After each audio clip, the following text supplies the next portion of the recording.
Hi, my name is John Wakeling from Marketingheads. We help business leaders make confident, insightful decisions. Welcome to the Marketingheads CEO Future Trends Survey 2018. There's a question I have for you. Would knowing what customers want help you in 2018? Today, I'm going to provide some insights into what business leaders have told us are the important success factors. And what are the constraints? And what are they thinking for 2018?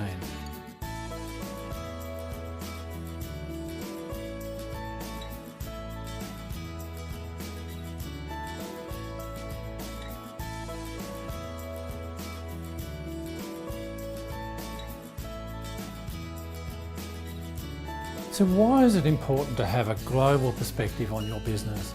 Because business is not one-dimensional, and without that perspective, we cannot manage all of the metrics effectively to achieve growth, collaborate and/or add value. So what's been our experience and why do this annual CEO survey? Brands are one of the most valuable company assets. Without strong differentiated branding and valued differentiated products and services, all that's left is for products and services to be compared on their price. Being marketers, we understand that marketing is not the be-all and end-all of business and that there are many other elements at play that affect the marketing effort. For that reason, 7 years ago, we initiated the Marketingheads Annual CEO Future Trends Survey to understand more broadly what CEOs think are the important success factors they can in fact influence.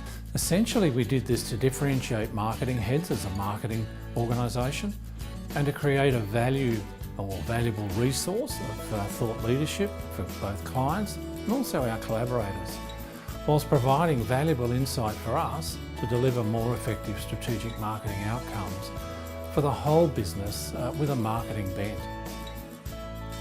So what are the three success factors CEOs believe they can influence most to achieve growth? There are three.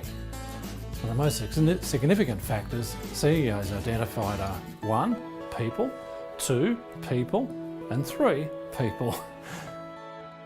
So we're talking about client relationships and engagement with people. We're talking about staff attitude and motivation, experience and retention of staff. We're also talking about marketing and the relationship with people. This is about what people value and then how to communicate it. It's about people having a commitment to superior customer service and building a depth of relationship. It's about the customer experience and retaining those attracted to your business and your products or services. It's also about your staff and quality customer relationships. It's how staff conduct themselves and influence relationships and engagement with people, that is your customers.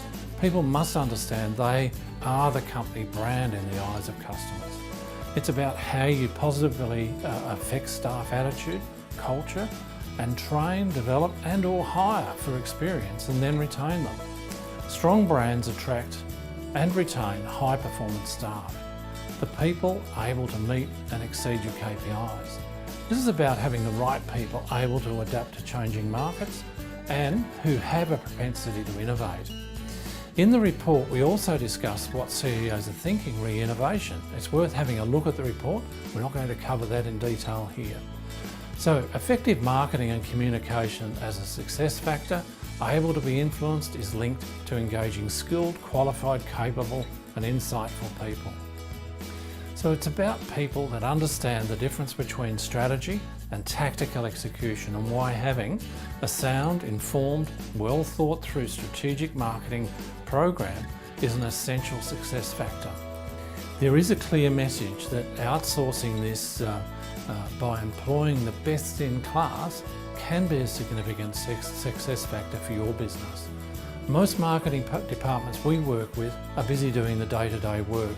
They rarely have time for the global perspectives that we're talking about, where all the metrics come together. So CEOs want people who understand how to collaborate with others to deliver greater value. This is what we call the 1 + 1 that actually equals 3. So it becomes a much more valuable scenario for everybody. We're presently working in a $22 billion market Where the market is so large, no one player can deliver what's needed. Collaboration is a significant success factor and requires a major mindset change for those traditional status quo businesses in this market. Many are struggling as they see others as competitors rather than as collaborators. So let's talk about people leaders. Businesses need business leaders that understand that one metric does not make a business, nor does one tactical marketing activity make an effective marketing strategy. It's a complete set of metrics that requires a skilled, competent, global perspective where all the elements are orchestrated together to achieve growth. This research says a key common factor for success are people and their skills and capability, the human capital they bring to the table, and their ability to effectively execute. So we know that from the research, 70% of the unprompted responses relate to the top 3 factors mentioned above, and they are people, people, and people. From the chart, you'll see that finance and costs remain the major constraint on the effectiveness of marketing, followed by skilled, competent marketing people and confidence in the market. It's interesting that these constraints to effectiveness of marketing as importance metrics have not changed over the 7 years we've been collecting the data. You'll see this on the slide. Perhaps it's time to get really serious about financing a strategic marketing approach rather than perhaps just doing the tactical components. Have a look at the economics chart. This is supported by the economic factors affecting businesses reported in the chart, including market confidence, then costs around government regulation. This is the red tape. Then interest rates, bank funding and taxes. These are all things that are deemed to be economic factors affecting business.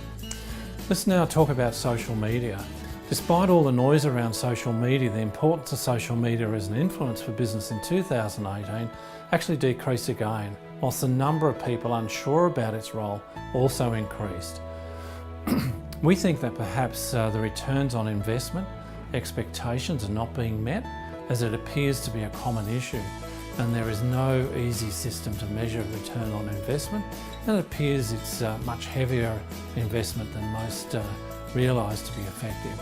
There appears to be a huge gap for credible providers to fill, and costs, as I said, are significant. Websites were nominated as an important factor and should not be overlooked. They do need to be maintained with rich information, as this is where customers check you out. I know for one company that has received a damning but factual review online, and within 18 months has not defended itself or attempted to remedy this online, whilst 4,854 people in the meantime have found that review helpful. How's that working for their business? One important question we ask research respondents is how they like to be communicated with by suppliers. This insight provides very clear opportunities to effectively reach your target audience, particularly when you understand what narratives will engage and achieve traction.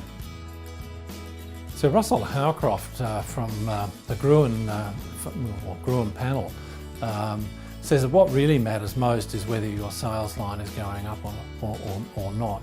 It's not really about clicks and views and on all those other things. It's really about return on investment. So in conclusion, knowing what CEOs want can significantly progress your success as a supplier, as an advisor. The 2018 report is online at marketingheads.com.au, and this provides a lot more detailed information that we haven't recorded in this video. With more than 50% of CEOs dissatisfied with their current marketing, we think it's essential to understand what those key success factors are and what customers and peers are saying and what competitors are doing.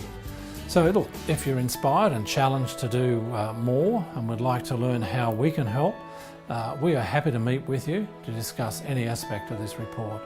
I'd just like to thank you for taking the time to look at our video, and we wish you well in 2018.